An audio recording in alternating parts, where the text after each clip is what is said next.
Fala pessoal, aqui é o Diego e seguinte, estamos começando mais um episódio do Bookcast, seja muito bem-vindo, muito bem-vinda. Hoje eu trago um livro para vocês aqui que eu já estava com vontade de começar a entender mais da cultura oriental, de conhecer os autores da cultura, a literatura em geral da cultura oriental, seja de Japão, China, Coreia do Sul. Então, e saber que essa história vai ser adaptada agora para o cinema, já foi adaptada, né? Vai ter o seu lançamento do filme já nos próximos meses. Essa junção de fatores me fez pegar esse livro e começar a ler ele. Além de que a Intrínseca acabou de lançar esse livro aqui no Brasil, então pela parceria que o Bookcast tem com a Intrínseca, a editora enviou um exemplar aqui para casa e eu já pude ler ele, já pude ter as minhas opiniões, então eu trago esse episódio aqui para vocês. Então foi uma junção de fatores, assim, eu sempre tive interesse em entender mais da cultura oriental. A gente sabe que a galera de lá tem costumes diferentes, pensamentos diferentes, eu não estou dizendo que são melhores nem piores, apenas diferentes, bem nick de MSN, para quem é da época se lembra desse nick, e casou como uma luva, assim, essa história. Claro, vocês podem estar pensando, Diego, tu escolheu a história mais ocidental possível para começar a entender mais do mundo oriental, mas a gente tem que começar de algum jeito, né? E, como eu falei, esse filme vai ter uma adaptação cinematográfica saindo já nos próximos meses. Se você estiver ouvindo esse Bookcast na época que ele foi lançado, já no mês de agosto de 2022, se eu não me engano, a gente vai ter a adaptação desse livro, dessa história para o cinema, com nada mais nada menos que Brad Pitt e Sandra Bullock, contando aí com um arsenal de atores e atrizes que vão compor esse elenco, que tem vários outros artistas bem famosos, assim. Então, isso me aguçou a curiosidade, eu queria entender mais dessa história e já queria entender mais da cultura oriental também, e quem viaja para lá, quem vive lá, sabe que é uma maneira de pensar diferente, assim como a gente tem uma maneira de pensar aqui e a galera na Europa tem outra maneira de pensar, mais tranquila e tal, pelo menos esse é o panorama que eu tenho geral.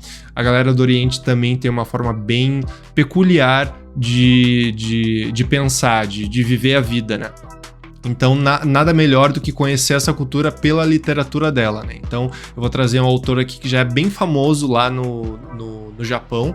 Pelo que eu entendi, eu dei uma pesquisada nele, tem várias histórias já e livros publicados, ele é bem famoso no Japão. Aqui no Ocidente, eu acho que ele vai começar a ser mais famoso agora. Essa, se eu não me engano, é a primeira história que vai ser publicada aqui no Brasil, que foi publicada no Brasil. Então, quero agradecer também a Intrínseca por ter enviado esse exemplar aqui para casa.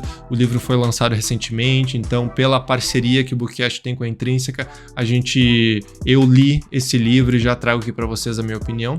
E é isso, essa junção de fatores me fez pegar esse livro e eu trago aqui para vocês a minha opinião, o que eu achei, o resumo da história. Deixa eu passar primeiro a ficha técnica desse livro para depois eu entrar um pouco no resumo da história e depois na minha opinião, beleza? Quero agradecer antes de mais nada a todos os ouvintes. Se você me ouve aqui no Spotify, me siga aqui no Spotify. A gente também tá no YouTube, youtube.com/bookcastoficial. A gente tá em vídeo lá para você me ver, não só me ouvir, se for de seu interesse, não sei por que seria, mas enfim. Eu tenho ganhado um pouco seguidores lá no YouTube, então é bem bacana isso. E no Instagram.com/bookcastoficial ou @bookcastoficial. Você pode me seguir lá, onde eu coloco todas as informações dos livros que eu venho recebendo, dos livros que eu venho comprando, dos livros que eu venho tirando foto e não leio eles, enfim, pode ter tudo lá. Beleza? Deixa eu passar a ficha técnica desse livro aqui para vocês. O nome do livro é Trem Bala. Então, para quem está assistindo no YouTube, eu tenho esse exemplar aqui que foi lançado, como eu falei, pela Intrínseca. Então, muito obrigado, Intrínseca, pelo exemplar aqui, pela parceria de sempre. O nome do autor é o Kotaro Isaka.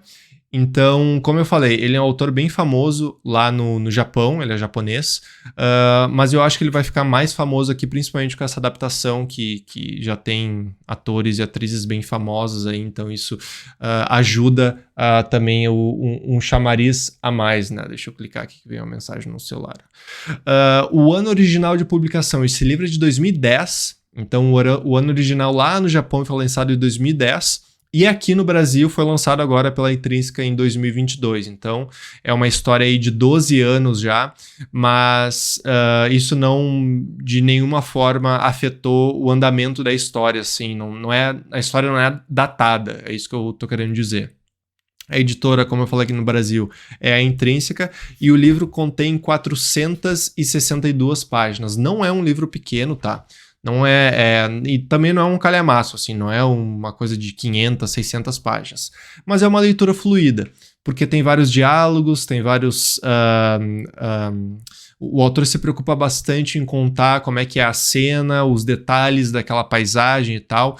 Então é uma leitura bem fluida, não é truncada. Mas deixa eu falar um pouco do resumo da história desse livro, né? O que acontece? O trem-bala, então, como já diz aqui, o nome desse trem é o Shinkansen, é o que é a minha pronúncia de japonês, que é 0, mas eu vou falar aqui é Shinkansen. E esse trem-bala, ele tem o trajeto de Tóquio até Morioka. Então, até no começo do livro aqui já tem a trajetória aqui, que é... Espero que vocês estejam pegando aí no YouTube, de Tóquio a Morioka, e todas as paradas aqui, as cidades, como é que se diz, os terminais que se passa aqui. E o livro se passa todo nessa viagem. Então eu dei uma pesquisada no YouTube, essa viagem, eu acho que de carro, pesquisar no YouTube não, pesquisei no Google, tá louco?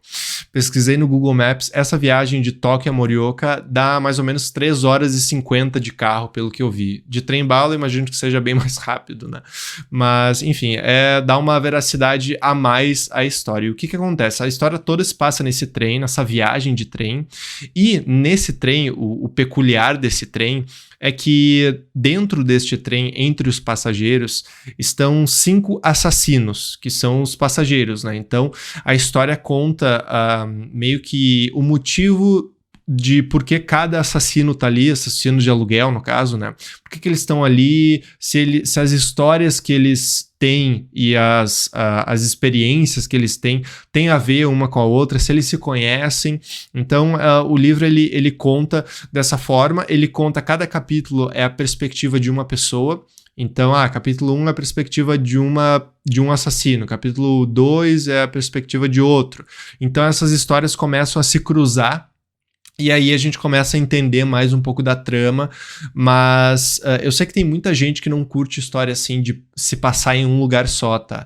Mas aqui, obviamente, ele conta não só essa história que tá passando dentro dessa viagem entre Tóquio e Morioka, mas também ele conta o passado desses assassinos e dos passageiros em geral. Então, não é uma coisa monótona de, estão no trem, passaram para a próxima parada, agora para a próxima, então não venha com essa mente, assim. Mas, assim, além desses passageiros que são assassinos, tem todos os outros passageiros que acabam impactando ou não a história, né? Acabam aparecendo ou não na história. Então, é bem interessante. As histórias, elas começam a se conectar. Tem cena de ação aqui, tá? Tu pode ver assim, tu vê a capa do livro, trem-bala, daí ali diz em cima, um dos maiores fenômenos editoriais do Japão, e aqui atrás tem 5 assassinos, uma mala misteriosa e um trem rumo ao inferno. Quem sobreviverá até a última estação? Aqui, esse lettering aqui, esse copyright aqui, ele parece ser bem de um filme de terror até, né? Um trem rumo ao inferno. Não, eu não conheço Morioka, na verdade, né? Não é Morioka. Deixa eu até ver o nome da cidade, tô falando errado aqui. É Morioka. Não sei se Morioka é inferno, tá? Não sei porque eles colocaram aqui Morioka como inferno, mas não é uma história de terror. É uma história de ação, mas assim, não tem muita ação, tá? Deixa eu já dizer pra vocês aqui, não tem muita ação. Eu assisti o trailer desse filme, eu acho que no trailer do filme já tem mais ação do que o livro inteiro, tá? Tem sim cenas de ação, cenas de combate entre os passageiros, entre esses 5 assassinos de aluguel, claro que tem, mas não é nada muito rebuscado, não é muita luta, sabe? É uma coisa... Esse livro, ele tem mais cenas de tensão do que de ação. É um livro muito baseado em diálogo e a tensão que tem entre os personagens, e o autor faz isso muito bem. Ele consegue unir a história daquele personagem com o momento que ele tá naquele momento, né? Vivendo aquele momento de tensão em certos pontos, que eu não vou dar spoiler aqui. E isso aparece muito mais no livro do que efetivamente tiroteio e a pessoa se esconde atrás da cabine 2 e vai pro vagão tal. Tem, mas não é um livro de ação, não diria que é um livro de ação, é um livro de mistério que tem personagens bem desenvolvidos e diálogos bem desenvolvidos, então não é um livro muito, vamos dizer assim, muito agitado. E isso não quer dizer que é bom ou ruim, é só essa característica, como eu falei. Eu acho que Hollywood, como Hollywood sempre faz, vão colocar aí umas pitadas muito boas de ação para realmente colocar esse filme como sendo um filme de ação, né? Mas aqui o livro é um pouco diferente. Como eu falei, o mistério do porquê esse pessoal está nesse trem, né? Esse é o grande mote da história.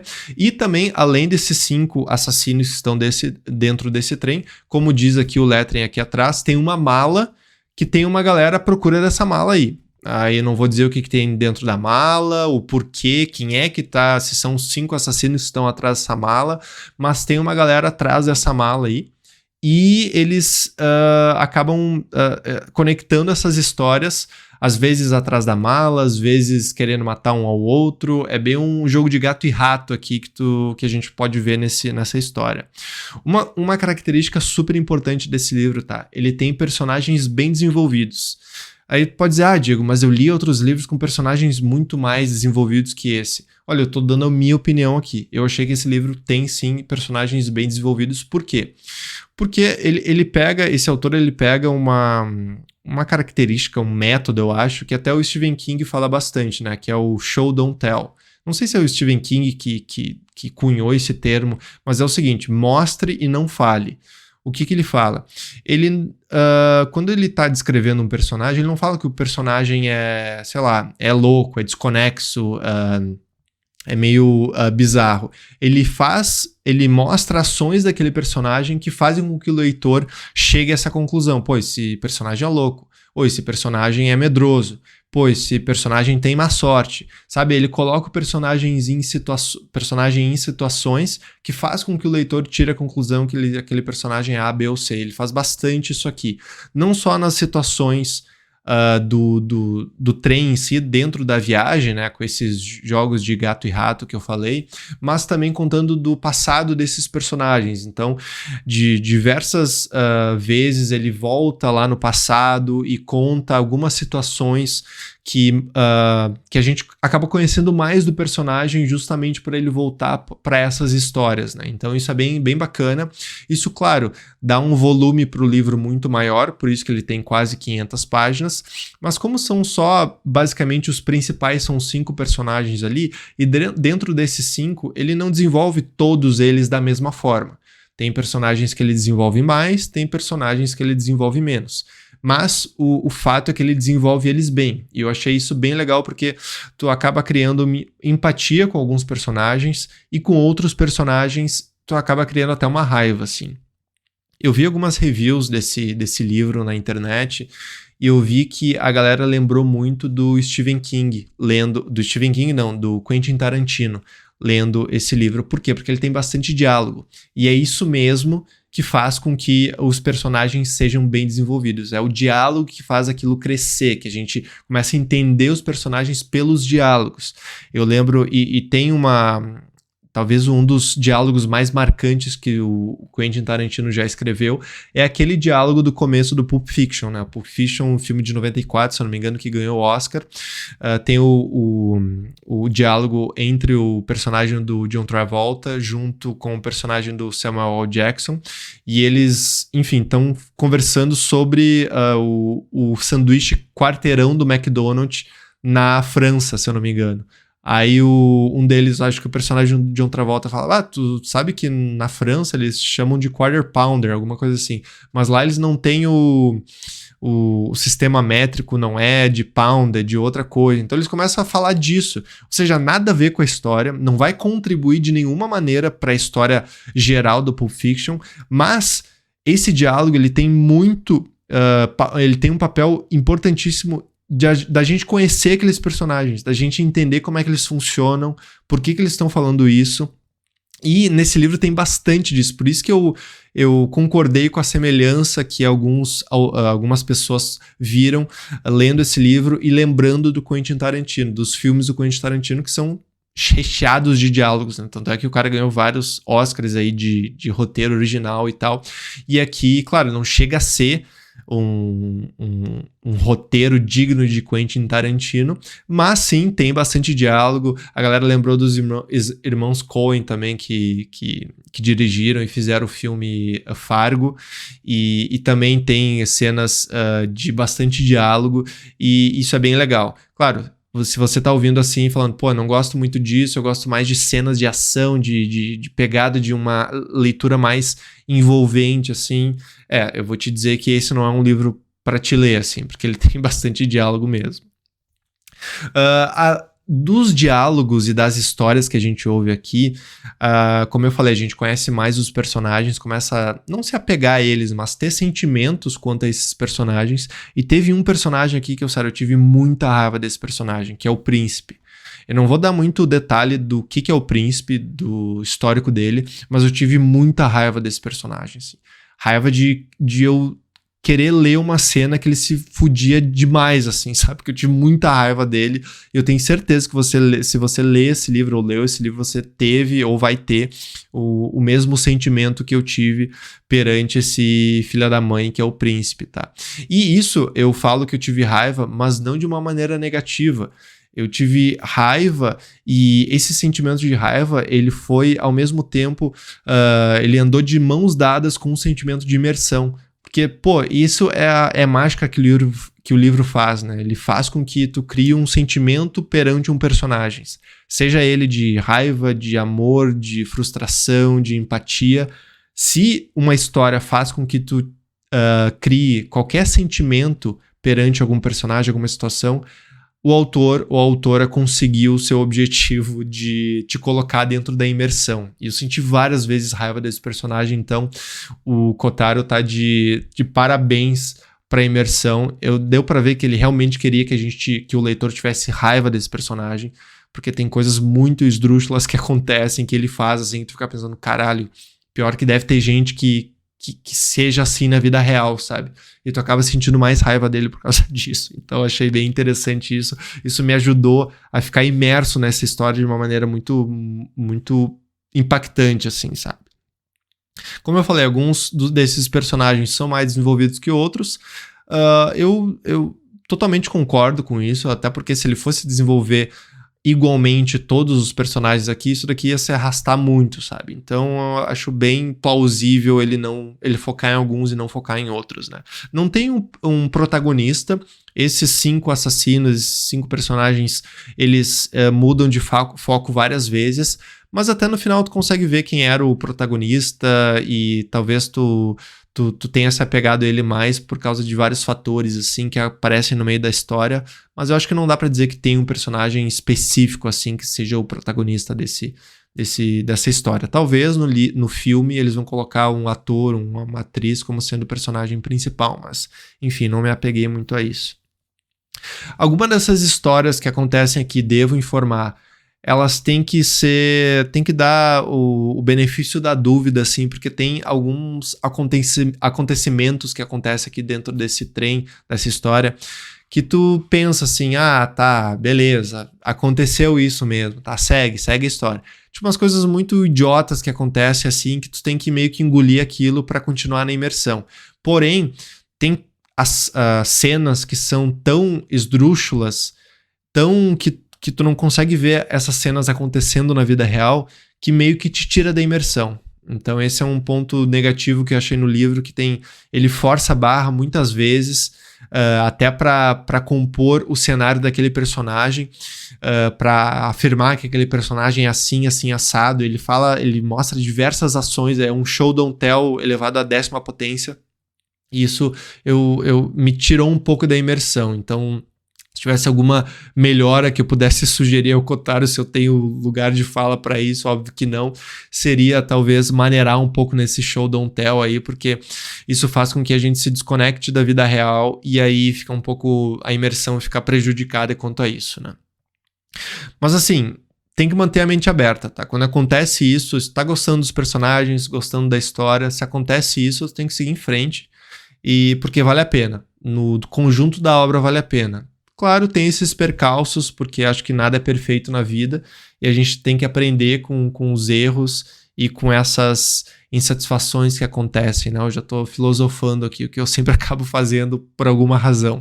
Então, tem que meio que relevar essas coisas que não são benéficas para a imersão, mas nada que estrague toda a experiência, assim. Isso é bem importante pontuar. Botei minha boca bem perto do microfone aqui, deve ter dado uma estourada bacana aí. Mas, galera, enfim, essa é a minha opinião. A minha opinião é que é um ótimo livro. Se você gosta de desvendar mistérios e de personagens envolventes, principalmente se você gosta de personagens envolventes. Se você está procurando um livro de ação, eu acho que não é esse a pegada, é mais um livro de mistério e de tensão do que de ação.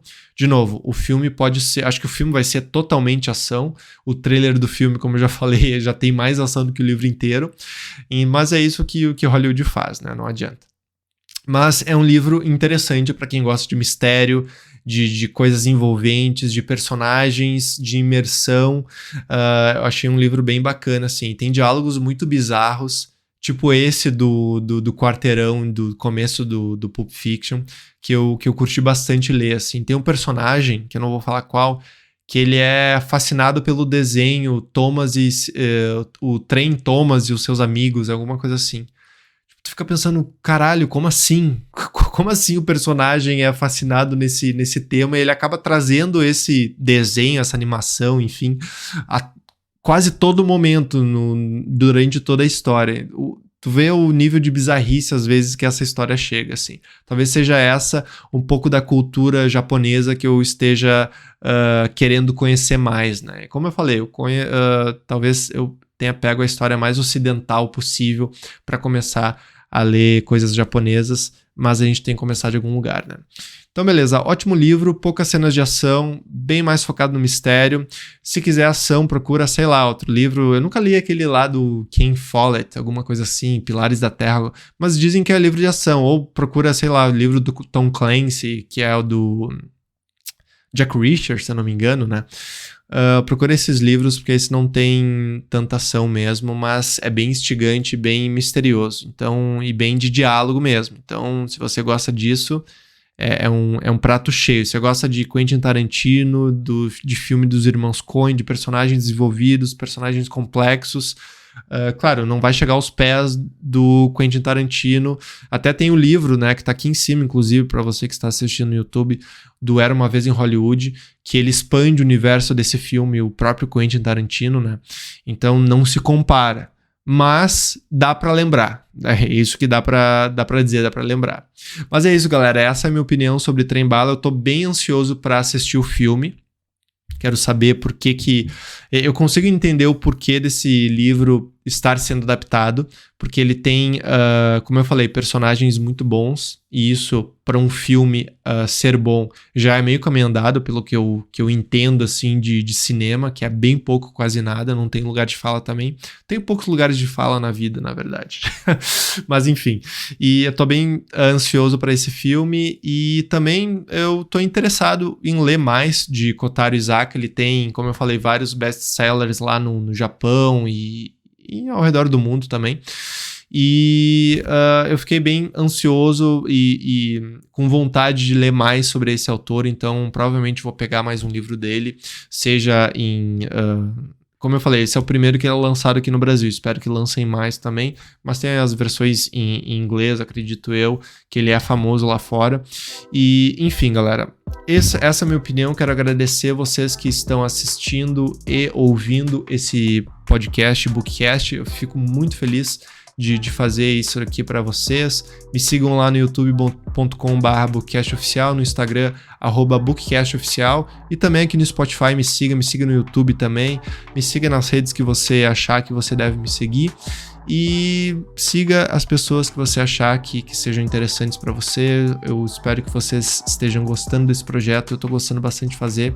E até o próximo episódio. Novamente agradeço a Intrínseca pela parceria, por ter mandado esse exemplar aqui para casa e vários outros aqui nessa estante. Muito obrigado mesmo. Quero agradecer também a parceria da Companhia das Letras, que também está aqui no Bookcast. Vou trazer mais livros das editorias aí da Companhia das Letras. E é isso, galera.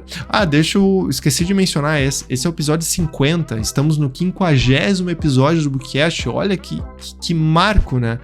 Isso não significa nada, na verdade. Esse número 50 não significa nada.